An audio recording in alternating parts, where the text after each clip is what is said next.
नमस्कार, मैं हूं अनुराग दीक्षित। भारत के खिलाफ इंटरनेशनल साजिश रची जा रही है। रूस में जो खुलासा हुआ वो हर किसी के कान खड़े करने वाला है। सावधान होने की जरूरत है। हिंदुस्तान को ऐसी साजिशों से सतर्क होने की जरूरत है। रूस में आईएसआईएस आतंकी की गिरफ्तारी के बाद बड़ा खुलासा हुआ। यह आतंकी भारत पर बड़ा हमला करना चाहता था और इसके टारगेट पर बीजेपी के बड़े नेता थे। बताया जा रहा है कि पैगंबर मोहम्मद पर टिप्पणी का बदला लेने के लिए यह भारत पर आतंकी अटैक करने का प्लान बना रहा था, लेकिन उससे पहले ही रूस में इसे गिरफ्तार कर लिया गया। लेकिन सवाल यह है कि नुपुर शर्मा के विवादित बयान को कौन इंटरनेशनल लेवल पर बड़ा मुद्दा बना रहा है? कौन है जो जिहाद की इस इंटरनेशनल साजिश का हिस्सा है? कौन है जो भारत में रहकर भारत को तोड़ने की साजिश रच रहा है?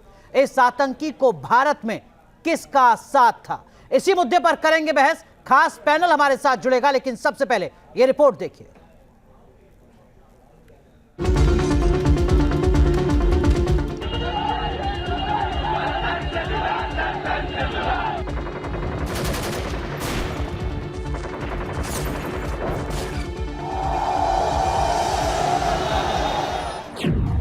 हिंदुस्तान के खिलाफ सबसे बड़ी आतंकी साजिश एक्सपोज्ड।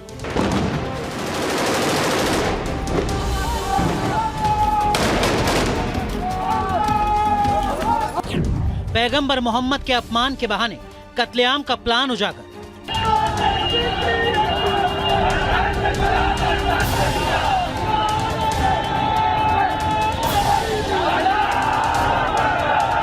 भारत में दहशतगर्दी फैलाने का जिहादी मंसूबा बेनकाब।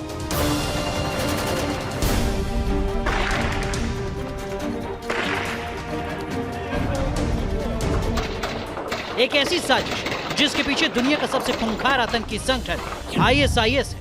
एक ऐसा षड्यंत्र जिसका जाल तुर्की में बुना गया और टारगेट मिला हिंदुस्तान में कत्लेआम मचाने का।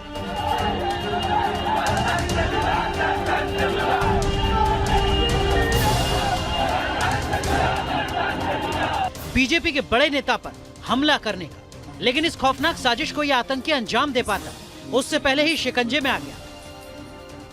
इस आतंकी की गिरफ्तारी रूस में हुई है। रूस की फेडरल सिक्योरिटी एजेंसी एफएसबी ने इस दहशतगर्द को गिरफ्तार किया है। ये आतंकी मिडिल ईस्ट के एक देश का है। किस देश का रहने वाला है इसके बारे में अब तक रशियन एजेंसीज ने खुलासा नहीं किया है, ना ही इसके नाम के बारे में खुलासा किया है। लेकिन इतना साफ है कि जिस तरह से रशिया ने इस आतंकी की गिरफ्तारी की है और उसके बाद इससे पूछताछ में ये तमाम चौंकाने वाली बातें सामने आई हैं, उससे साफ हो जाता है कि आतंकवादी संगठन आईएसआईएस जैसे संगठन या फिर दूसरे अलकायदा जैसे संगठन वो भारत में गड़बड़ी फैलाने की लगातार साजिशें अंतर्राष्ट्रीय स्तर पर कर रहे हैं और उनके निशाने पर देश के बड़े नेता हैं। रूस की एजेंसी से मिली जानकारी के मुताबिक ये दहशतगर्द पैगंबर मोहम्मद पर कथित टिप्पणी का बदला लेना चाहता था। इसके टारगेट पर बीजेपी के बड़े नेता थे। ये सुसाइड बम से हमले को अंजाम देना चाहता था, लेकिन रूस से भारत आ पाता उससे पहले ही रूस ने दोस्ती निभाते हुए इस साजिश को नाकाम कर दिया। जांच में ये बात निकल कर आई है कि इस टेररिस्ट को तुर्की में फिदाइन हमले की ट्रेनिंग दी गई। रूसी एजेंसी की जांच में सामने आया कि यह आतंकी मध्य एशियाई क्षेत्र के एक देश का रहने वाला है और इसी साल अप्रैल से जून तक ये दहशतगर्द तुर्की में था। वहीं उसे आईएसआईएस के एक आतंकी ने आत्मघाती हमलावर के तौर पर भर्ती किया। इनकी पर्सनल मीटिंग इस्तांबुल में हुई और टेलीग्राम के जरिए बातचीत की गई।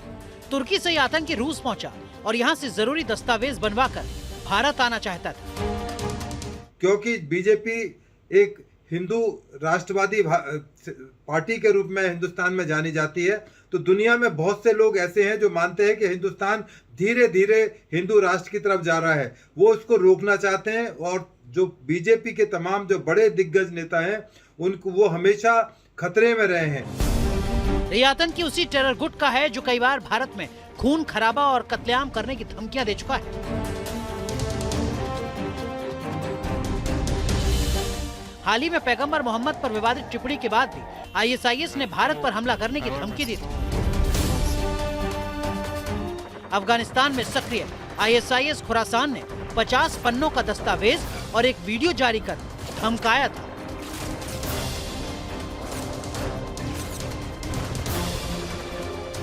इसके अलावा दुनिया के अलग अलग कोनों में बैठे जिहादी गुट भी पैगंबर मोहम्मद के अपमान पर कत्लेआम मचाने की धमकियां देते रहे हैं। जिससे जाहिर होता है कि हिंदुस्तान के खिलाफ किस तरह से जिहादी ताकतें षड्यंत्र रच रही हैं।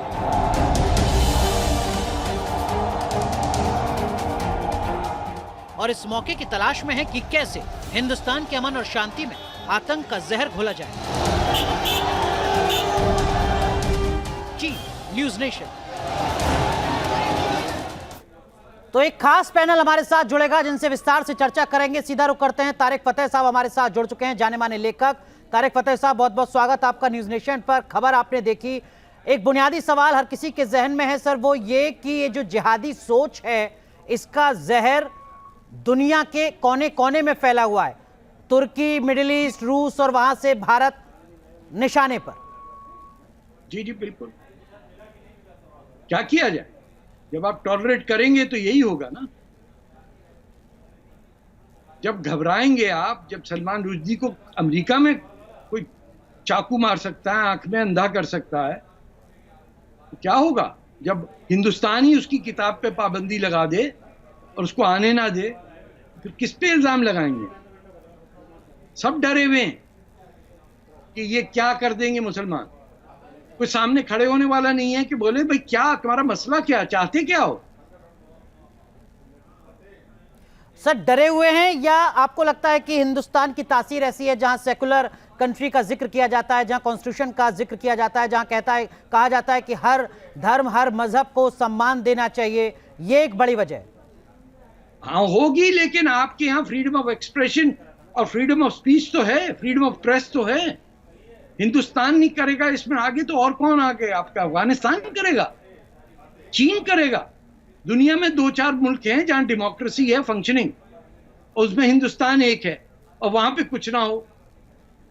वहां क्या होना चाहिए ऐसी जिहादी साजिश के खिलाफ? हिंदुस्तान को क्या करना चाहिए तारिक फतेह साहब के मुताबिक? मैं बताता हूं आपके यहाँ नफरत फैलाने वाले हर शख्स को constitutionally hate literature, hate propaganda पे बंद करना चाहिए। आप मस्जिद में दुआ जाके मांग रहे हैं कि या अल्लाह मुसलमानों को कौमुल काफरीन पे फतह नसीब करे। ये काफिर जिहाद, ये कब तक चलेगा मामला? देश को दोनों बाजू काट दिए, लाखों लोग मर चुके हैं। पाकिस्तान ने बांग्लादेश में जेनोसाइड करा दिया, हर जगह मातम मचा हुआ है। अब मुझे बताइए, हर जगह पूछता हूं, यमन में कोई हिंदू बैठे हैं क्या कि वहां 5 लाख मुसलमान मर गए? जब आपके मुसलमानों की लीडरशिप, चाहे टर्की का सदर हो या इमरान खान हो, कोई भी हो, इलावा बांग्लादेश के, हर जगह की लीडरशिप ये कहती है कि बस जिहाद तो करना ही है हमने, हमारा ये वो है कि हर दुनिया में हर शख्स को मुसलमान बनाना है, गज़वा हिंद भी यही है। तो आप उसके सामने एक आइडियोलॉजिकल वॉर तो लड़ेंगे ना। आप कम से कम बहस मुबाहिसे में तो बात करेंगे। लेकिन तारिक फतेह साहब, एक तबका है जो कहता है कि देखिए, अगर आपने इसी तरीके की सख्ती बरती धर्म के नाम पर, मजहब के नाम पर, तो क्या अंतर रह गया हिंदुस्तान में और पाकिस्तान में? वहां इशनिंदा के नाम पर जो कुछ हो रहा है माइनॉरिटीज के साथ, वो आप करने लगेंगे? कैसे करें? मैं कह रहा हूं मुसलमानों को इस काबिल बनाइए हिंदुस्तान में, जो घर बैठे हुए बेचारे जिनके पे सजाए मौत लगा देते हैं मौलवी, ये सबूई खान, ये आपके केरला के गवर्नर, ये जनरल अता हसनैन, और मैं हजारों के नाम, AR रहमान, ये सारे जो मुसलमान अपने आप को हिंदुस्तानी पहले समझते हैं, उनकी कोई जगह ही नहीं है मिलने की। सब AIMM और मौलवी हजरात आ जाते हैं देवबंद के इधर उधर। आप मुझे बताइए कि देवबंद से पूरा तालिबान निकल गया बगैर हाथ मिलाए हुए, बगैर किसी के देवबंद आए हुए। तो ये कितना बड़ी प्रोपेगेंडा और क्या किस किस्म की वो है, एक्सट्रीमिज्म है कि बगैर मुलाकात किए आपने तालिबान बना दिया वहां देवबंद से। तारिक फतेह साहब, क्या आपको लगता है कि हमारे देश में भी वो ताकतें हैं राजनीतिक तौर पर, पॉलिटिकली, मजहबी तौर पर, जो ISIS जैसे इस आतंकी के साथ है? कोई शख्स तुर्की से रूस होते हुए भारत आ रहा है और उसका कोई भारत में परिचित ना हो, ये कैसे मुमकिन हो सकता है? भाई वो अपने आप को समझता है उम्मा का, वो अपने नेशन को वो मानता ही कंट्री नहीं है। वो समझता है सारी उम्मत मेरी जो है, उम्मा जो है, वो मैं हूं। शाह वलीउल्लाह की ये बात है। टीपू सुल्तान ने भी कहा कि भाई अफगानिस्तान को कि हिंदुस्तान पे हमला कर दो। जब आप अपने आप को पहले हिंदुस्तानी नहीं समझेंगे पहले आप अपने इस भारत की 5000 साल पुरानी सिविलाइजेशन को एक्सेप्ट नहीं करेंगे, मोहनजोदारो को नहीं मानेंगे, नालंदा को नहीं मानेंगे, तक्षशिला को नहीं मानेंगे, तो फिर कहां का रह गया हिंदुस्तान? तो जाने दीजिए, बाबर, इल्तुतमिश वगैरह सब आए थे, लूट के ले जाएं। बिल्कुल। इतने लोग लड़े आजादी के लिए, उसके बावजूद फिर वही कि दहशत में बैठे हुए सब कि मौलवी ने फतवा लगा दिया तो मारे गए। नूपुर शर्मा छुपी बैठी हुई हैं, वहां एक बंदा चाकू लेके न्यूयॉर्क के अंदर सलमान रुश्दी की आंख में डाल देता। बुनियादी सवाल तारिक फतेह साहब, बुनियादी सवाल आपने खड़े किए हैं और इन बुनियादी सवालों के साथ ही जो अपनी डिबेट है उसको हम ओपन कर रहे हैं। हमारे साथ खास पैनल जुड़ रहा है, major general retired GD Bakshi साहब हमारे साथ जुड़ रहे हैं, जाने माने रक्षा विशेषज्ञ हैं। मेरे साथ प्रोफेसर संगीत रागी साहब बैठे हुए हैं, राजनीतिक विशेषज्ञ। हमारे साथ अजय गौतम साहब हैं, धर्मगुरु हैं। डॉक्टर शोएब जमई हमारे साथ हैं, अध्यक्ष हैं IMF के। हमारे साथ माजिद हैदरी साहब हैं, राजनीतिक विशेषज्ञ हैं। विवेक श्रीवास्तव साहब हैं, आप नेता हैं लेफ्ट के। और शोएब जमई, एक सवाल आपसे, उसके बाद में चर्चा को आगे बढ़ाऊंगा। ये कौन सी ऐसी जिहादी ताकतें हैं जो तुर्की के एक आतंकी को भारत लाने के लिए भी बेताब नजर आती हैं? कुछ ना कुछ तो कनेक्शन होगा ना शोएब जमई?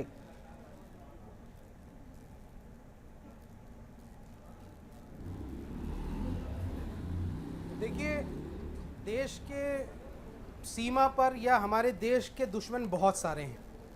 पूर्व में हमने देखा कि जो ISI जो भारत के खिलाफ साजिशें रचता रहा है और आतंकवादी हमले कराता रहा, उसको सपोर्ट करने के लिए और उसको एस्पिनाज करने के लिए कई लोगों को गिरफ्तार किया गया जो भारतीय जनता पार्टी से थे। ध्रुव राठी या फौज के कई लोग थे जो ISI के लिए एस्पिनाज कर रहे थे, जासूसी कर रहे थे। ISIS के सपोर्टर थे। देश की सुरक्षा का बहुत बड़ा एक मामला है जो मैं तारिक फतेह की बातों से समझा हूं। शोएब जमई, क्या कहना चाह रहे हैं आप?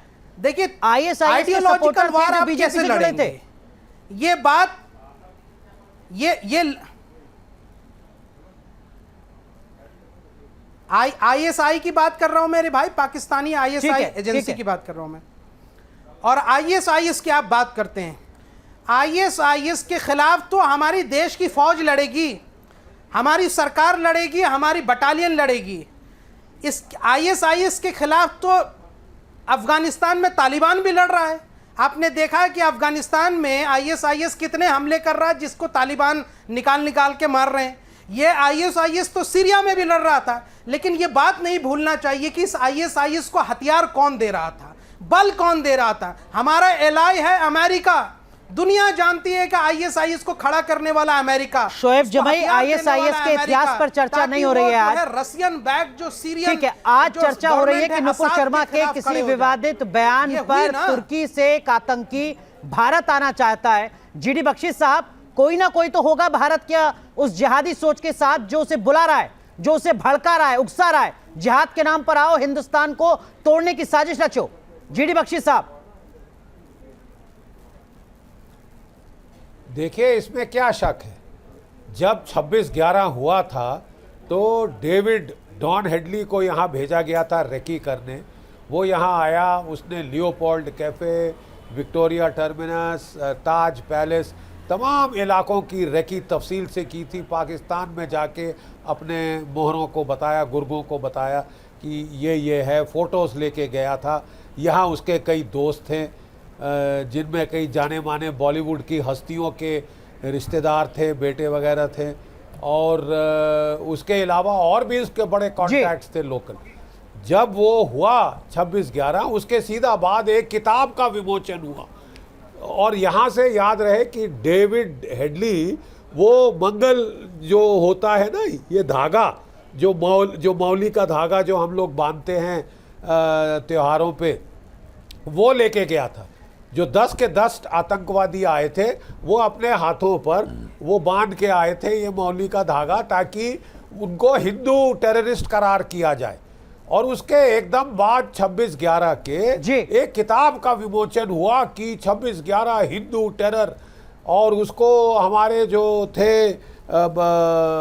मध्य प्रदेश के फॉर्मर मुख्यमंत्री जी, उन्होंने बड़ी धूमधाम से उसका लॉन्च किया कि हिंदू टेररिस्ट साजिश है, ये है, वो है।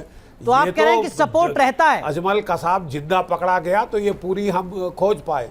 तो डेफिनेटली यहाँ पे लोकल आपके होंगे उनके कॉन्टैक्ट, स्लीपर सेल, जिसके जोर से वो जो है एक्सप्लोजिव उसको मिलने थे, उसको गाइडेंस टारगेट इंफॉर्मेशन मिलनी थी और यहाँ पे उसने अपना काम अंजाम करना था। देखिए थोड़ा मुझे खत्म कर लेनी थी। बोलिए बोलिए। जो ISIS थी सीरिया में इसके ऊपर जबरदस्त वार हुआ था, ठीक है। अमेरिका ने इराक में इसके ऊपर जबरदस्त वार किया था, हाँ शायद खड़ा किया होगा, लेकिन बाद में जब पता चला कि ये हमारे ही खिलाफ ये खड़े हो रहे हैं और केवल रूस के खिलाफ और भारत के खिलाफ नहीं जा रहे, तो उन्होंने भी उनके खिलाफ अभियान बड़ा लेट था मिलके और इसको तकरीबन तबाही इसकी हो गई थी। ठीक है, अब वो देखिए फिर से खड़ी हो गई है, ये जो है ISIS फिर से खड़ी हो गई है।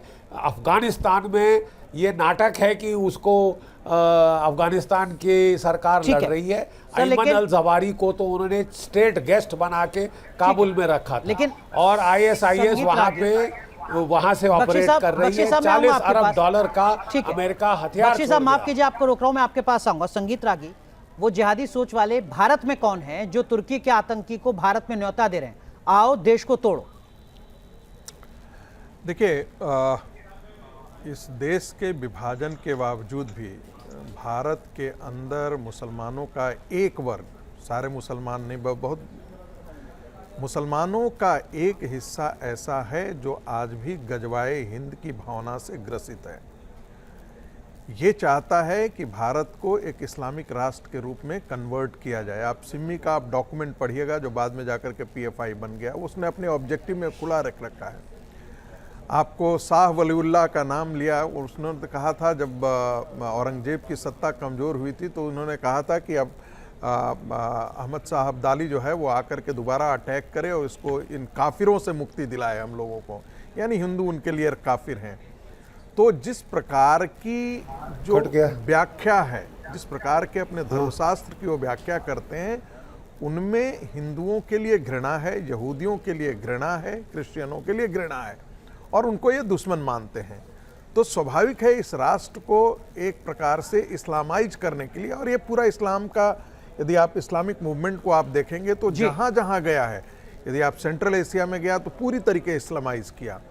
ये भारत एक अकेला देश है जहाँ इस्लाम की ताकत और सत्ता होने के बावजूद इसे खत्म नहीं कर पाया पूरी तरीके से। हमारे बाजुएं कट गई लेकिन पूरी तरीके से खत्म। माजिद हैदरी, गजवाए हिंद की सोच वाले कौन लोग हैं जो हिंदुस्तान में हैं, तुर्की से आतंकी को न्योता दे रहे हैं, उकसा रहे हैं, माहौल बना रहे हैं पूरी दुनिया में कि आ जाओ देश को तोड़ो? जी देखें, आतंक एक ऐसा विषय है जिसपे हम डिबेट नहीं करनी चाहिए, एकजुट होनी चाहिए, एक मुट्ठी होनी चाहिए। आप क्या, मैं क्या, जनरल बख्शी क्या, शुएब भाई क्या, हम सब मिलकर आतंक से लड़ेंगे। वो आईसिस का आतंक हो, अलकायदा का आतंक हो या कि भागवा, हम सब आतंकियों से मिलकर कैसे लड़ेंगे? संगीत रागी कह रहे हैं एक तबका तो गजवाए हिंद की सोच के साथ रहता है हिंदुस्तान में। नहीं, मैं तो कह रहा हूं ना, हम सब आतंक से लड़ेंगे, अलकायदा हो, आईसिस हो या कि भागवा आतंक हो, हम सब मिलकर देशवासी लड़ेंगे आतंक से। लेकिन हमें एक बात समझनी होगी यहाँ, क्या भाजपा की किसी फ्रिंज महिला ने ऐसी कोई बात कर दी कि अब वो बाहर से आतंकियों को बुलाने की कोशिश कर रही है? ये क्या साजिश चल रही है देश के खिलाफ? ये हमारे कौन कर रहा है साजिश? समझना होगा कि एक महिला कोई ऐसा षड्यंत्र चला रही है जिसकी वजह से कभी आतंक का नाम राजस्थान से आता है, कभी आतंक का नाम रशिया से आता है। ये देश के खिलाफ क्या षड्यंत्र चल रहा है भाई? उस महिला को अरेस्ट करो, उसे जेल भेजो, अगर उसकी जान को खतरा है फिर भी आप कह रहे हैं नुपुर शर्मा की साजिश है कि तुर्की का एक ISIS का आतंकी रूस में गिरफ्तार हो रहा है। कैसी बात कर रहे हैं माजिद हैदरी? कह रहा हूं, ये तो अंतरराष्ट्रीय आतंक चल रहा है। अंतरराष्ट्रीय आतंक कौन कर रहा है अंतरराष्ट्रीय आतंक? सवाल तो ये है ना सर, एक तरफ आप आतंक से एकजुट होकर लड़ने की बात कर रहे हैं, दूसरी तरफ आप एक नई थ्योरी लेकर आ रहे हैं। जी मैं तो वही कह रहा हूं, जब तक आप उस महिला को पकड़ेंगे नहीं, उसकी इंट्रोगेशन नहीं होगी, वो जेल नहीं जाएगी, कहां पता चलेगा क्या षड्यंत्र चल रहा है देश के खिलाफ। संगीत रागी बहुत संक्षेप में काउंटर करना चाह रहे हो, ये तय कौन करेगा? मैं और आप मिलकर लड़ेंगे। ये तो संविधान और कानून और अदालत तय करेगी ना सर। संगीत रागी जी हैं, वो भी मिलकर नुपुर शर्मा के खिलाफ क्या एक्शन होगा, ये संविधान कानून अदालत तय करेगी। देखिए, नहीं तुर्की के आतंकी को भारत का उसका कोई समर्थक कैसे न्योता दे देगा? देखिए वो हमें क्या पता क्या षड्यंत्र चला रहा है और कौन चला रहा है, क्योंकि भाजपा ने खुद कहा वो महिला फ्रिंज है, फ्रिंज बोला, वो फ्रिंज है। और बाकी पैनलिस्ट के पास भी संगीत देखिए वो कह रहे हैं कि सरतन से जुदा का जो ये पूरा मूवमेंट चला है वो इसलिए कारण है कि नुपुर शर्मा है। मैं इसके ठीक उल्टा ये बात करता हूं कि ये जो है सिडनी में बम विस्फोट होता है, लंदन में बम विस्फोट होता है, जर्मनी में बम विस्फोट होता है, सीरिया में होता है, अल्जीरिया में होता है, मोरक्को में होता है। कौन सा ऐसा देश है जहां बम विस्फोट नहीं करते हैं आप? क्या हर जगह कोई नुपुर शर्मा है आपके लिए? ये मानसिकता से मुक्त होइए, आत्मनिरीक्षण कीजिए कि ऐसा क्यों होता है, एक समुदाय विशेष में ये मानसिकता क्यों पाई जाती है, दूसरे मानसिक समुदायों में क्यों नहीं मानसिकता पाई जाती है? माजिद हैदरी, सवाल सिर्फ मुसलमानों में एक तबके पर क्यों, ये सवाल संगीत रागी साहब ने खड़ा किया है और देखिए इस सवाल का जवाब तलाशना होगा। एक रिपोर्ट और दिखाते हैं, बाकी पैनलिस्ट विवेक श्रीवास्तव साहब, अजय गौतम साहब सुन रहे हैं इत्मीनान से, उनका भी रुख करेंगे। लेकिन ये जो जिहादी मजहब के नाम पर हिंदुस्तान का अमन खराब करने की साजिशें लगातार रची जा रही है, इसकी झलक हिंदुस्तान में भी दिख रही है और ऐसी ही साजिशों में कई बार पीएफआई का नाम आया है और अब पीएफआई के स्टूडेंट विंग सीएफआई यानी कैंपस फ्रंट ऑफ इंडिया ने ऐलान कर दिया है कि वो कर्नाटक के स्कूलों में गणेश चतुर्थी आयोजन का विरोध करेगा। तो क्या अब स्कूलों में पढ़ने वाले मासूमों के भीतर भी पीएफआई और सीएफआई जैसे संगठन भेदभाव पैदा करना चाहते हैं? ये रिपोर्ट देखिए, उसके बाद बाकी मेहमानों का रुख करेंगे।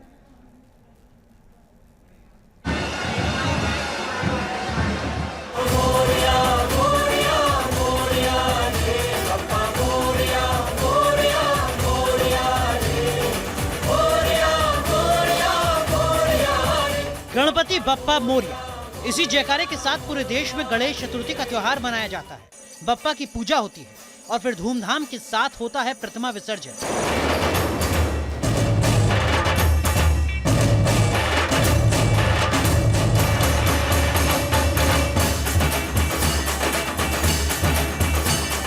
गणेश चतुर्थी देश के करोड़ों नागरिकों के लिए आस्था का प्रतीक है, लेकिन कर्नाटक में इस पवित्र त्योहार को मनाया जा रहा है वो मुद्दा जिसके जरिए कुछ तत्व माहौल खराब करना चाहते हैं।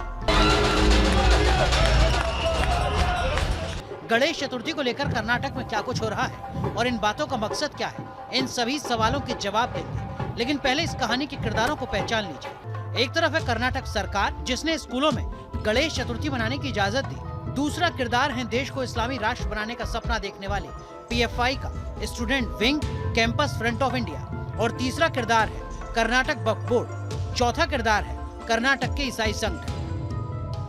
सबसे पहले सुनिए कर्नाटक सरकार ने स्कूलों में गणेश चतुर्थी मनाने को लेकर कर्नाटक के शिक्षा मंत्री ने गणेश चतुर्थी आयोजन को लेकर क्या कुछ कहा। ಖಂಡಿತ ಪೂರ್ಣ ಸ್ವತಂತ್ರ ಇದೆ, ಎಲ್ಲೆಲ್ಲಿ ಇಷ್ಟು ವರ್ಷ ಮಾಡ್ಕೊಂಡ್ಬಂದಿದ್ದಾರೆ ಅವ್ರು ಮಾಡ್ಕೊಳ್ಳುವಂತ ಅಧಿಕಾರ ಇದೆ. ಹೊಸದಾಗಿ ಏನಾದರೂ ಮಾಡೋದಾದ್ರೂ ನಾವು ಬೇಡ ನಾವೇನು ಹೇಳಲ್ಲ, ಯಾಕೆಂದ್ರೆ ಇದು ಸಮಾಜವನ್ನ ಜೋಡಿಸುವಂತ ಪ್ರಕ್ರಿಯೆ ಇದೆ. ಅದರಿಂದ ಎಲ್ಲೆಲ್ಲಿ ಮಾಡ್ಕೊಂಡ್ಬರ್ತಾರೆ ಅವರಾಗೆ ಮಾಡ್ತಾರೆ, ಪರ್ಮಿಷನ್ ತಗೊಂಡು ಮಾಡಿ ಮಾತನಾಡಿ। बयान आपने सुन लिया, एक बार फिर गौर से सुनिए। ಖಂಡಿತ ಪೂರ್ಣ ಸ್ವತಂತ್ರ ಇದೆ, ಎಲ್ಲೆಲ್ಲಿ ಇಷ್ಟು ವರ್ಷ ಮಾಡ್ಕೊಂಡ್ಬಂದಿದ್ದಾರೆ ಅವ್ರು ಮಾಡ್ಕೊಳ್ಳುವಂತ ಅಧಿಕಾರ ಇದೆ। कर्नाटक सरकार ने साफ साफ कहा कि जो स्कूल गणेश चतुर्थी का आयोजन करना चाहते हैं उन पर कोई रोक टोक नहीं है। कहीं भी ये नहीं कहा गया कि स्कूल में गणेश चतुर्थी का आयोजन अनिवार्य है। बावजूद इसके कैंपस फ्रंट ऑफ इंडिया कथित विरोध का झंडा लेकर सड़कों पर उतरने का ऐलान करता नजर आया। ये चीज़ सामने लोगों को सामने दिखाने के लिए एक committed organisation campus front of India आगे आ रहे हैं कि हमारा एजुकेशन में जितना भी टॉक्सिफिकेशन चीज़ है वो सब डिटॉक्स करना है, मतलब डिपोल्यूट करना है, डिटॉक्स एजुकेशन। दैट्स वाई हम ऐसा एक मुद्दा इधर ले रहे हैं और हिंदुत्व हेजमनी को फोर्सफुली इम्प्लीमेंट करने के लिए हमारे एजुकेशनल इंस्टीट्यूशंस को यूज़ नहीं करना, मत करो। पीएफआई के इस पार्टनर सीएफआई ने जिस कैंपेन को चलाने का ऐलान किया है उसे नाम दिया गया है detox education deport Hindutva campaign. इस कैंपेन का नाम ही पीएफआई और सीएफआई के इरादों पर सवाल खड़े करता है। पहला सवाल ये कि जब सरकार ने किसी को जबरन उत्सव मनाने को नहीं कहा तो फिर विरोध किस बात का है। दूसरा सवाल ये कि उत्सव मनाना या नहीं मनाना स्कूली बच्चों का अधिकार है, इसमें सीएफआई को घुसने का अधिकार कैसे मिलता है। और तीसरा और सबसे बड़ा सवाल ये कि जब कोई ठोस मुद्दा ही नहीं तो क्या सीएफआई हिंदुत्व के विरोध और समाज का माहौल बिगाड़ने के लिए इस किस्म के कथित कैंपेन को शुरू करना चाहता है। कर्नाटक के कई सरकारी और निजी स्कूलों और कॉलेजों में धार्मिक त्योहार पहले भी मनाए जाते थे, लेकिन कोविड महामारी की वजह से इनका आयोजन बंद हुआ था। अब शिक्षा मंत्री बीसी नागेश ने जब ये कहा कि जिन स्कूलों और कॉलेजों में गणेश चतुर्थी मनाई जाती थी वो अब भी मना सकते हैं, तो सीएफआई ने इसका विरोध शुरू किया। सीएफआई ने कहा कि बीसी नागेश ने ही कहा था हिजाब विवाद के समय कि स्कूलों और कॉलेजों में धार्मिक परंपराओं के लिए कोई जगह नहीं है, तो फिर गणेश चतुर्थी को लेकर इजाजत क्यों? कर्नाटक के स्कूलों में सभी धर्म के त्योहार मनाने की परंपरा पहले से रही, सिर्फ कोविड के दौरान रुकी। तो क्या इसी फासले का फायदा उठाकर पीएफआई और सीएफआई स्कूलों की परंपरा को बदलना चाहती है? बच्चों में भी हिंदू मुसलमान का भेदभाव पैदा करना चाहती है? क्या हर मुद्दे को मजहबी रंग देकर सीएफआई सांप्रदायिक तनाव पैदा करना चाहती है? कुछ ऐसे ही सवालों को लेकर न्यूज नेशन ने कर्नाटक के धर्म गुरुओं से भी बात की। गणेशोत्सव बहुत अच्छा ये है, हमें कौन भी मुसलमान उसका खिलाफ नहीं करेंगे, इसलिए जुमा का एक जाने आने का एक ये भी रास्ता भी ये करे तो अच्छा है। उसके साथ साथ ये हमारा 5 वक्त का नमाज भी फ़र्ज़ है। अगर ये मिले तो हम ना बहुत अच्छा एक मौका है, हमारा बच्चे को एक स्कूल कॉलेज में ज़ुहर नमाज पढ़ने का एक जगह दिए तो भी बहुत अच्छा है। ना तो मुस्लिम धर्मगुरु और न ही ईसाई धर्मगुरुओं को ऐसे मर्जी से किए गए आयोजन पर ऐतराज है। तो सीएफआई के इस हो हल्ले का मकसद क्या है? क्या कैंपस फ्रंट ऑफ इंडिया खुद को मुस्लिमों का रहनुमा करार देना चाहता है? क्या इसी तरह सीएफआई उस साजिश को आगे बढ़ाना चाहती है जिसकी बुनियाद में है पीएफआई का देश को इस्लामी राष्ट्र बनाने का प्लान?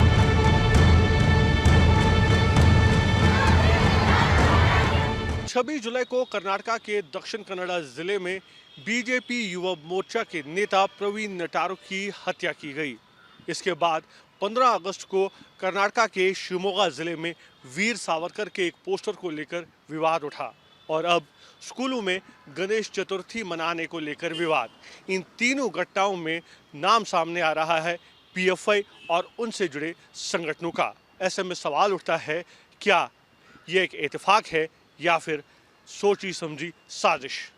वीडियो जर्नलिस्ट मनीष के साथ यासर मुश्ताक, न्यूज़ नेशन, बेंगलुरु। क्या वो संगठन जिस पर आरोप है, जिस पर तमाम तरीके के सबूत हैं देश को तोड़ने के, क्या वो पीएफआई तय करेगा गणेश चतुर्थी का आयोजन होगा या नहीं होगा? जी, सबसे पहले मैं तारिक फतेह साहब की बात को कुछ काउंटर करना चाहूँगा before we proceed in the debate. पहली चीज़ है, तारिक फतेह साहब, आपको शायद ये नहीं पता है, आप कनाडा में रहे हैं, क्या आप खुल करके अमेरिका का क्रिटिसिज्म करेंगे क्योंकि अमेरिका ने तालिबान को क्रिएट किया? अल-कायदा को उस वक्त बैकिंग दी थी कुछ समय के लिए क्योंकि रशियन कम्युनिस्टों के साथ लड़ना था। Will you criticise the US imperialism? क्या आप यूएस इंपीरियलिज्म को क्रिटिसाइज करेंगे जिसने इराक को ख़त्म किया, अफगानिस्तान को ख़त्म किया, वियतनाम को अटैक किया? क्या आप इसको क्रिटिसाइज करेंगे जिसकी वजह से इस्लामिक टेररिज्म एक सच्चाई श्रीवास्तव साहब, लेकिन हम अमेरिका या आईएसआईएस के अतीत पर बात नहीं कर रहे हैं। आईएसआईएस से ट्रेनिंग लेकर देश को दहलाने की साजिश करने वाला एक आतंकी भारत में आ रहा है और उसको सपोर्ट कौन कर रहा है? सुनिए अनुराग भाई, सवाल यह है सिर्फ नहीं तो आपको आईएसआईएस के इतिहास या अमेरिका वियतनाम की लड़ाई का जिक्र नहीं कर रहे हैं। अमेरिका को जस्टिफाई कर रहे थे,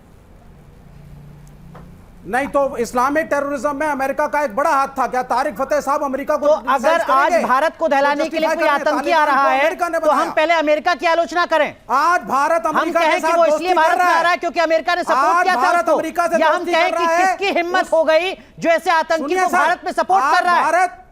आज भारत और honourable prime minister of India, आप सुनिए, उस देश के साथ मित्रता कर रहे हैं जिसकी वजह से पृथ्वी पर इस्लामिक टेररिज्म क्रिएट हुआ और उस देश का नाम है यूनाइटेड स्टेट्स ऑफ अमेरिका। साहब थोड़ी तो तार्किक बात कीजिए सर कि उसके खिलाफ आतंकवाद के इतिहास पर विश्लेषण नहीं हो रहा है यहाँ पर। जी, एक आतंकी जो भारत को, देश को, जिसमें आप भी रहते हैं, उसको दहलाने के लिए तुर्की से आ रहा है, रूस के माध्यम से भारत में, उस पर बात कर रहे हैं।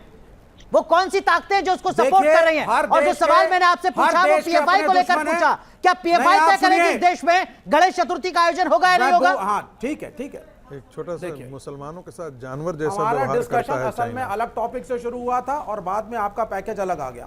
अब आप आइए दूसरे पॉइंट पे, पीएफआई वाले पे। मैं इसके खिलाफ हूं कि भारत के एजुकेशनल इंस्टीट्यूशंस, स्कूल, कॉलेज और यूनिवर्सिटियों को किसी भी धर्म, हिंदू धर्म नहीं, किसी भी धर्म और मजहब के फंक्शंस के लिए यूज किया जाए, यह गलत है। State has to be neutral.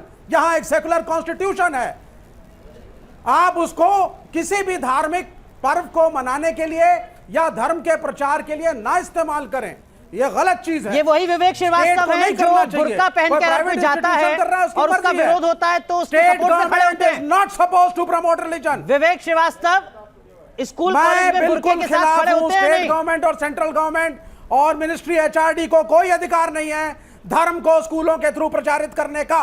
ये गलत है। बख्शी साहब मैं आऊंगा आपके पास। अजय गौतम के पढ़ाई पास लिखाई नहीं जा कराने पाया के लिए। अजय गौतम मैथमेटिक्स जवाब दीजिए विवेक श्रीवास्तव को।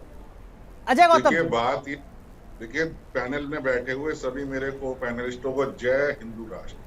अभी तुर्की के अंदर जो एक मच्छर पकड़ा गया, जो भारत में बम फोड़ने की या आत्मघाती हमले की बात कर रहा है, कोई बड़ी बात नहीं, ये हिंदू राष्ट्र नहीं है, ये सेकुलर कंट्री है।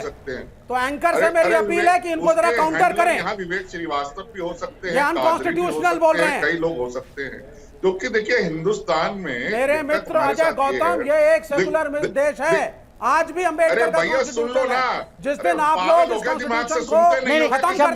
शब्दों की मर्यादा रखते हैं। अजय गौतम अपनी बात कीजिए, शब्दों की मर्यादा के साथ अपनी बात कीजिए। सवाल देखिए, सवाल ये है कि देश में आजादी नहीं, आजादी से पहले से हमारे यहाँ पर जो सांस्कृतिक कार्यक्रम या जिसे धार्मिक कार्यक्रम की बात कर रहे हैं, ये बेसिकली सांस्कृतिक कार्यक्रम है, ये कल्चरल इवेंट्स हैं। तो वो जो इवेंट्स हैं उसको करने की परमिशन हर कोई देता है। अब क्या पीएफआई या ये जो पीएफआई के जो बाकी के आतंकवादी विंग हैं, ये नहीं तय करेंगे? ये बार बार नुपुर शर्मा पर क्यों आते हैं? भाई नुपुर शर्मा ने कहा फ्रिंज एलिमेंट है। अरे नुपुर शर्मा ने जो टिप्पणी करी वो विवादित है या अविवादित है या वो सही है, ये फैसला करना कोर्ट का काम है। आप लोग पहले से पहले क्यों कहते हो कि उसको जेल में डालो? जब कमलेश तिवारी की हत्या हुई थी तब तो नुपुर शर्मा ने बयान नहीं दिया था। धर्म के प्रचार के लिए हिंद का सपना पाले हुए हैं, ये जो डिबेट का मुद्दा। पहली बात विवेक श्रीवास्तव शायद या तो आप पढ़ के नहीं आए सर, या आप जानबूझकर ऐसे बयान दे रहे हैं। एजुकेशन स्टेट सब्जेक्ट है, एजुकेशन राज्यों की जिम्मेदारी है। राज्य को तय करना है कि वो किस तरीके का आयोजन करेगी या नहीं करेगी स्कूलों में, पहली बात। दूसरी बात ये कि कर्नाटक की सरकार ने कहा है कि मैंडेटरी नहीं है। अगर कोई स्कूल करना चाहे तो गणेश चतुर्थी का आयोजन करे, ना करना चाहे तो ना करे। पीएफआई कह रही है कि हम तो करने नहीं देंगे। गवर्नमेंट हो, शैक्षिक संस्थानों का मिसयूज, कम्युनल हार्मोनी को डिस्टर्ब करने के लिए, किसी पर्टिकुलर रिलीजन को प्रमोट करने के लिए, ये गलत है। हमारे एजुकेशन इंस्टीट्यूट इसके लिए नहीं बने। आप पढ़ाई कराइए, सरकारी स्कूल का टीचर तो टाइम पे पहुंचता नहीं है, उस पर ध्यान दीजिए। पहले आप सरकारी स्कूल की पढ़ाई अच्छी हो, उसमें ध्यान दीजिए, वो आप देते नहीं है। यहाँ सांस्कृतिक लगे हुए हैं। मैं आपके पास आऊंगा। जी बख्शी साहब कुछ कहना चाह रहे हैं, ठीक है। अजय गौतम आपने अपनी बात की। सर केंद्र सरकार को मत घेरिए, राज्यों की जिम्मेदारी है और वो भी ऑप्शनल है। कोई करना चाहे लेकिन पीएफआई कह रहा है धमकी दे रही है पीएफआई, हम तो करने ही नहीं देंगे। जीडी बख्शी साहब आप कुछ कहना चाह रहे हैं? माजिद हैदरी साहब मैं आऊंगा आपके पास। जीडी बख्शी साहब कहिए अपनी बात। देखिए अगर जरा प्लीज इनको चुप कराइए, हो गए चुप और भी हैं इस डिस्कशन पैनल पे, कहिए एक ही को बोलने का अधिकार नहीं है। देखिए भारत एक सेक्युलर देश है और धर्मनिरपेक्ष होने का मतलब सर्वधर्म समभाव। हम तमाम जो धर्म हैं उनको इज्जत बराबर की देते हैं। हमारा मत है, हिंदू धर्म का मत है, एकम सत विप्रा बहुधा वदंती। वो सच एक है जिसे जो ज्ञानी लोग हैं अलग अलग नाम से पुकारते हैं। ये कोई कम्युनिस्ट कंट्री नहीं, ये कोई एथीइस्ट कंट्री नहीं कि यहाँ से धर्म बैन नहीं, तो उसके लिए धार्मिक संस्थान बने हैं। ठीक है साहब, उसके लिए मस्जिद भी है, दरगाह भी है। देखिए मैं आपके टाइम नहीं बोला था, देखिए या तो ये बोले या मैं बोलूं। विवेक जी सुन लेते जाता हूँ, आप इनको सुन लेते। बोलने का क्या मतलब विवेक जी सुन है? आप चाहते हैं क्या है कि स्कूलों में फिजिक्स, केमिस्ट्री, मैथमेटिक्स पढ़ाने के बजाय क्या ये बोलने का क्या मतलब है? गीता पढ़ाना, कुरान पढ़ाना, ये सब विवेक जी सुन लीजिए। जीडी बख्शी साहब कंक्लूड कीजिए। आप ये बकवास किसने किया कि फिजिक्स, केमिस्ट्री, मैथमेटिक्स बंद करें? उसके लिए मस्जिद है, जो कल्चरल प्रोग्राम करना चाहते हैं। देखिए साहब या तो ये बोले, विवेक जी सुन लीजिए, या मैं बोलूं। विवेक जी सुन लीजिए, कहिए बख्शी साहब कहिए। चिल्लाऊंगा नहीं। State government can not decide what is culture, what is not. देखिए कल्चर मिनिस्ट्री बंद करा दीजिए फिर। विवेक श्रीवास्तव साहब मैं उठ के केवल इनको बस आप इनका फीडर डाउन करिए जो लिखे थे बोर्ड में, आप इनका फीडर डाउन करिए, नहीं तो मैं जा रहा हूं। ठीक है बख्शी साहब कहिए। अच्छा देखिए मैं कहना ये चाहता हूं कि भारत में जो सेक्युलरिज्म है, धर्मनिरपेक्षता है, उसका जो हमारी समझ है वो है सर्वधर्म समभाव।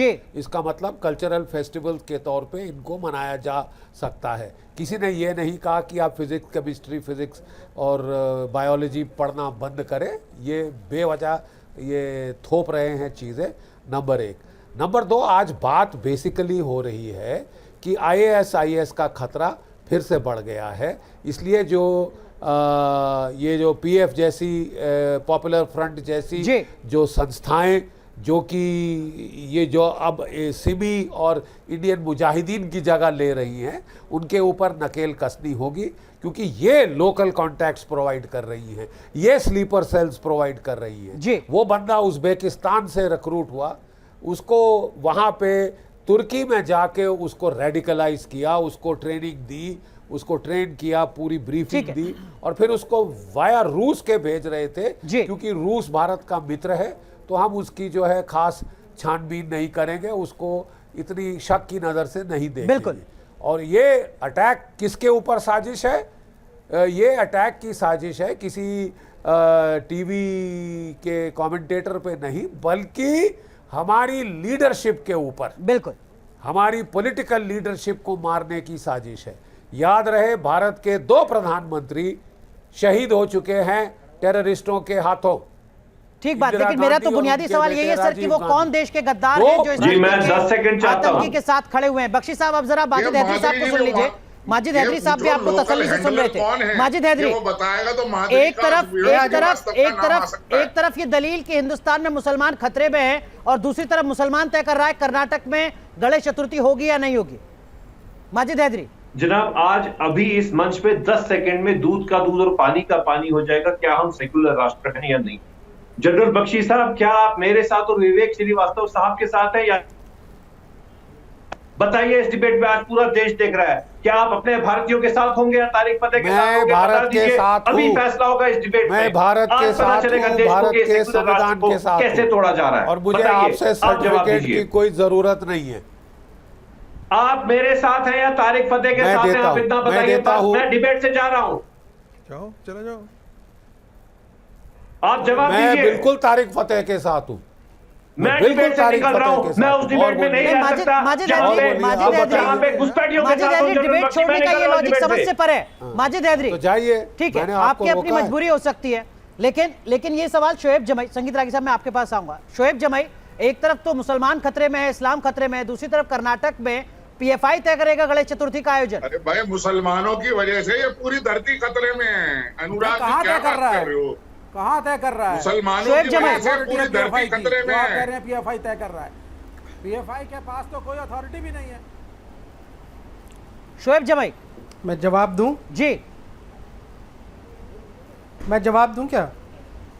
जी, देखिए, शाब्दिक लिंचिंग भी बंद होना चाहिए। मैं जब आपकी डिबेट में आया तो हमने कभी नहीं कहा कि कोई मुस्लिम राष्ट्र जय हो या हिंदू राष्ट्र जय हो। भारत भारत है, और 2047 तक भारत एक विकसित और बहुत बड़ा डेमोक्रेटिक सेकुलर राष्ट्र बनेगा। ये मेरी ऐसी आशा है और यही बना रहेगा। अच्छी बात है। अब बात चूंकि आपने कर्नाटक की है, तो ये बात सही है। मैं जनरल बख्शी साहब के इस बात से सहमत हूँ कि भारत का सेकुलरिज्म यूरोपियन सेकुलरिज्म से बिल्कुल अलग है। हम सेकुलरिज्म के अंदर सारे धर्मों के सम्मान भाव से देखते हैं। लिहाजा ये आप बताइए कि यहाँ से अगर कर्नाटक के स्कूलों में कोई बेटी हमारी बुर्का पहन के जाती है या जुमे की नमाज पढ़ते हैं या कोई गणेश चतुर्थी मनाता है तो कभी एतराज़ नहीं होना चाहिए। लेकिन ये जो सेकुलरिज्म है और ये सर्वधर्म संभाव सिर्फ एक तरफ ही क्यों, ये सब तरफ होना चाहिए ना। आपको बुर्के के साथ भी खड़े होने चाहिए था। अगर धार्मिक चीज़ों को मना सकते हैं या फिर उसको प्रैक्टिस कर सकते हैं, एक तरफ ठीक है, दोनों तरफ होने चाहिए। ये अच्छी बात है कि शोएब जमाई न्यूज़ नेशन पर कह रहे हैं कि 2047 तक भारत एक विकसित राष्ट्र होगा, क्योंकि बहुत से लोग ऐसे भी हैं जो कहते हैं कि 2047 तक भारत तो एक इस्लामिक राष्ट्र बन जाएगा। उनकी ख्वाहिश ऐसी भी है। ये अच्छी बात है कि शोएब जमाई टीवी पर इस तरीके की बात कर रहे हैं, ये अच्छी बात है। नहीं, कुछ नहीं बनेगा। ये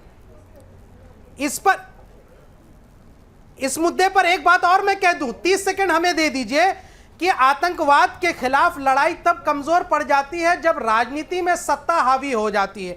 आप देखिए महबूबा मुफ्ती के साथ सरकार बनाया जब बीजेपी ने कश्मीर में आतंकवाद के खिलाफ लड़ाई कमजोर पड़ गई, जब जम्मू कश्मीर के अंदर बीजेपी के लोग जो आतंकवादी बन गए, वो माइनॉरिटी सेल में था, वो जो यहां से अभी जम्मू में यहां से श्रद्धालुओं पे जो हमला करने की साजिश कर रहा था, वो बीजेपी का मेंबर निकलता है। दूसरी बात आप ये देखिए कि हमारे मुल्क के अंदर बिल्किस बानो के बलात्कारियों को छोड़ दिया जाता, उसको माला पहनाया जाता है। आपके बीजेपी का विधायक कहता मैंने 5 मुसलमान को मार दिए, इन्होंने ये मारे वो मारे, तो खुलेआम आप मुसलमानों के मारने की बात करते हैं, बलात्कारियों को माला पहनाते हैं। संगीत रागी साहब, दिल्ली में जहांगीरपुरी में हनुमान जयंती पर पथराव होता है, मुरादाबाद में शोभा यात्रा निकाली जाती है हनुमान जयंती के मौके पर, वहां बवाल मचता है। मध्य प्रदेश के खरगोन में रामनवमी पर जिस तरीके की हिंसा हुई वो पूरे देश ने देखी। गुजरात के खंभात और हिम्मतनगर से भी पथराव की तस्वीरें लगातार सामने आई। झारखंड के लोहरदगा में तो धारदार हथियार चले, उससे भक्तों पर हमला किया गया और बदायूं में कांवड़ियों के साथ मारपीट की गई। एक तरफ पीएफआई एजेंडा तय कर रहा है, दूसरी तरफ विवेक श्रीवास्तव साहब जैसे लोग कह रहे हैं कि देखिए स्कूलों में इस तरीके का आयोजन नहीं होना चाहिए। सड़क पर भी हो पा रहा है क्या? देखिए, ग्लोबल इस्लाम जो है, इस्लाम एक ग्लोबल रेडिकल इस्लाम एक पूरी दुनिया की समस्या है, और जैसे जैसे भारत के अंदर मुसलमानों की जनसंख्या बढ़ेगी और जैसे जैसे रेडिकलाइजेशन बढ़ेगा, इस प्रकार की चीज़ें आने वाले दिनों में और बढ़ेंगी। वो लोग बड़े गलतफहमी में हैं और गलतफहमी में जीते हैं कि हम सेकुलर बन जाएंगे तो सामने वाला भी सेकुलर बन जाएगा। सामने वाला अपने यहाँ अपने धार्मिक तकरीरों में ये नहीं कहता कि सेकुलर, वो ये कहता है कि तुम दुनिया पर हुकूमत करने के लिए पैदा लिए हो। हिंदू जो है वो काफिर है, अमुक धर्म के मानने वाला दुश्मन है। आप कहते रहिए कि हम एक अंग सद विप्रा बहुधा वदंती, दूसरा नहीं मानता है। आप कहते हैं सर्व धर्म बराबर है, वो कहता नहीं सिर्फ मेरा ही रास्ता सही है। तो जस्ट प्लीज अपनी बात मुझे खत्म करने दीजिए, उसके बाद जिनको बुलाना होगा आप बुलाइएगा। तो ये चीजें जो है आने वाले दिनों में और बढ़ेंगी, ये कमने वाले नहीं है। जब तक आप ऐसी चीजों को आप रोकेंगे नहीं, तय नहीं करेंगे। और एक सवाल प्लीज उनको रोकिए, विवेक जी मैं आऊंगा आपके पास। और ये जो कम्युनल ताकतें हैं, जो हिंदूवादी ताकतें जिसके संगीत रागी एक पार्ट हैं, ये हारेंगी और देश के अंदर कम्युनल हार्मोनी रहेगी। संगीत रागी का काम रोज टीवी पे आना, कम्युनल डिसहार्मोनी फैलाना, सांप्रदायिकता फैलाना, हिंदू मुसलमान में नफरत फैलाना है। तुम्हारे जैसा मनहूसियत तो नहीं फैलाते हैं, खिलाफ बोलेंगे, तुम्हारे जैसा मनहूसियत नहीं फैलाते हैं। ये रोज मुसलमानों पे रोकिए, वरना हमारा काम फैलाना है। हमारा काम है कि हिंदू मुसलमान साथ रहें। देखिए वो तो हिंदू मुसलमान साथ रहने चाहिए। देश को सुपर पावर रोकेंगे या मैं उठ के चलूं? सुन लीजिए संगीत जी, आप इनको रोकिएगा तो एक होने चाहिए। नहीं, आप इनको रोकिएगा। विवेक जी सुन लीजिए, विवेक जी का विवेक जी प्लीज। ये कह रहे हैं कि मुसलमान कम्युनल है, मुसलमान सुनना नहीं चाहता, मुसलमान से बोले संगीत। इन्होंने तो इस्लाम मौलाना आप इनको रोकेंगे? जी बोलिए। वो कह रहे हैं कि हिंदू मुसलमान तो एक है सर, सेकुलर देश है, क्यों इतना आप डरा रहे हैं लोगों? देखिए मैं तो इसीलिए पूछता हूं, हिंदुओं को अपने से सवाल करना चाहिए कि 1947 में भारत का विभाजन इस बात के लिए हुआ था कि मुसलमान नहीं रह सकते हैं, लेकिन हमारे देश के तथाकथित उन नेताओं को कहना था कि नहीं हम तो साथ रह सकते हैं। नतीजा भुगतो आज 70 साल के बाद आज फिर उसी विमर्श पर आकर के खड़े हो गए जो 1947 में थे। ठीक है, तो ये देखना है कि जिन लोगों को तुमने रखा था, उस समय रहने दिया था, उनकी मानसिकता क्या साथ रहने की कभी दुनिया में कहीं भी रही है या नहीं रही है? पैन इस्लाम अपने आप में पूरी दुनिया में नफरत के साथ। विवेक श्रीवास्तव अब आप बोलिए, संगीत जी ने अपनी बात पूरी करी। 1947 के विभाजन का मुख्य कारण हिंदू महासभा और आरएसएस के द्वारा हिंदू प्रेशर टैक्टिक्स थी। नहीं, बात को सोच की कर रहे हैं। इस देश का पहला आतंकवादी विवेक श्रीवास्तव बात को सोच की कर रहे हैं, और उस आतंकवादी का वो नाम था सोच की कर रहे हैं जिस सोच को भारत का हिस्सा बनाया गया। आज तक के समर्थन में है। अरे पश्चिम बंगाल में तुम्हारी सरकार थी तो दुर्गा पंडाल चलाती थी, तुमको अकल ही नहीं है, ढेले भर का अकल नहीं है। तुम गली के नेता जैसे हमें सब अकल है, ढेले भर का अकल नहीं है। पूजा करिए, आप राम पूजा करिए, आप रामनवमी मनाइए, आप नमाज पढ़िए, आप चर्च में जाइए, आपकी व्यक्तिगत इच्छा है, लेकिन state is not supposed to interfere. ये एक सेकुलर कॉन्स्टिट्यूशन है। State should be neutral. इसीलिए बंगाल और केरला के अंदर मार करके तुमको बाहर कर दिया। इसीलिए देश की जनता ने तुम्हें लात मार करके बाहर कर दिया। अजय गौतम, कोई बात नहीं है, हम अपने एजेंडा पे हैं। वैसे विवेक श्रीवास्तव बुलंद आवाज के साथ, आप शंकर भगवान की विवेक पूजा रोज श्रीवास्तव करिए। जितनी बुलंद आवाज के साथ आप मुसलमानों के पैरोकार बनकर अपनी बात को कह रहे हैं, संविधान को याद दिलाते हुए आप 3 दशक तक पश्चिम बंगाल में रहे। सच्चर कमेटी ने बताया कि इस देश के मुसलमान अगर सबसे ज्यादा पिछड़े कहीं हैं तो पश्चिम बंगाल में थे, जहां 3 दशक तक आपका शासन था। अरे 3 दशक तक रोज आदमियों को मार करके लटकाता था। इसको ये दोतरफा बातें नहीं, टीवी स्टूडियो में कुछ और जहां सरकार सत्ता में थे वहां कुछ, सरकार में दोतरफा बातें नहीं। विवेक श्रीवास्तव, जैसी हत्या का तरीका तालिबान का है वैसा वामपंथियों या तो का आप होता कहिए है। कि हम शर्मिंदा हैं, मुसलमानों की बात तो करते हैं टीवी पर, लेकिन हम भला नहीं कर पाए अपने सूबे में, या फिर ऐसी विरोधाभासी बातें मत कीजिए। आप क्या मेरे जो हमारा मुसलमानों के लिए वामपंथ खड़ा है, माइनॉरिटीज के प्रोटेक्शन के लिए, और इनसे चाइना में जानवरों की तरह मारता है जो माइनॉरिटीज को इस देश के अजय गौतम कंप्लीट कीजिए। विवेक जी बात कीजिए, आपकी आवाज में रोक रहे। अजय गौतम 10 सेकंड चाइना में विवेक श्रीवास्तव, चाइना में मुसलमानों के साथ चाइना की सरकार जानवरों जैसा बिहेव करती है। थ्रेट है, पता नहीं कौन तुर्की से आया हुआ आतंकवादी कमर के अंदर बम बांध के स्कूल में घुस जाए, इसलिए बुर्का हो या हिजाब हो, ये तो इस पर तो टोटली बैन होना ही चाहिए। और हमारी जो नेशनल हेरिटेज वैल्यू है, कल्चरल वैल्यूज है, जो सेंचुरीज ओल्ड चली आ रही है, उस पर किस बात को लेके बार बार ये कहते हैं सेकुलर। शोएब जमाई आपने अपने हाथ अपने सिर पर ले गए, ऐसा क्या आपको सुनाई दिया जिससे आपको लगा कि ये क्या हो रहा है? शोएब जमाई, फाइनल कमेंट।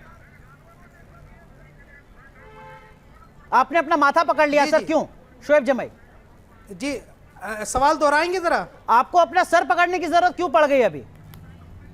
नहीं, मैं इस बात पे पकड़ लिया कि भाई एक शख्स कह रहे थे कि भाई भारत के मुसलमान यहाँ क्यों रह गए, उनको चले जाना चाहिए। मैं ये सोचने में हैरान हूँ कि जिनका अपना देश, जो अपने इसी मिट्टी के हैं, वो कहाँ जाएंगे भाई?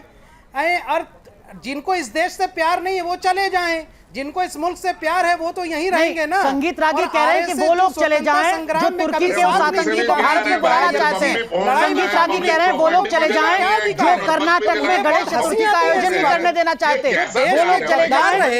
वो लोग चले जाएं जो देश को नफरत की आग में जलाना चाहते हैं। ये सुनना पड़ेगा कि उसको पाकिस्तान चले जाना चाहिए, ये वो चले जाना चाहिए। बिल्कुल जाना चाहिए, इस देश में शांति ही तभी होगी। तो हंसने वाली बात ही है ना, इससे ज्यादा हास्यास्पद बात कुछ हो ही नहीं सकती। नहीं, बिल्कुल नहीं जाना चाहिए। देश किसी के समर्थक किसी एक धर्म का और गांधी जी के खिलाफ जो लोग थे, सब धर्मों का है। स्वतंत्रता संग्राम में इतिहास में विवेक श्रीवास्तव और शोएब जमाई, आप पीएफआई के खिलाफ खुलकर बोल पाते। बेहतर होता आप उस तबके के खिलाफ खुलकर बोल पाते जिसके सपोर्ट के साथ तुर्की से आतंकी रूस के द्वारा भारत आना चाह रहा था। बहुत बहुत शुक्रिया आपका जुड़ने के लिए। आप बने रहिए न्यूज़ नेशन के साथ, क्योंकि खबरों का सिलसिला यहां कभी नहीं रुकता।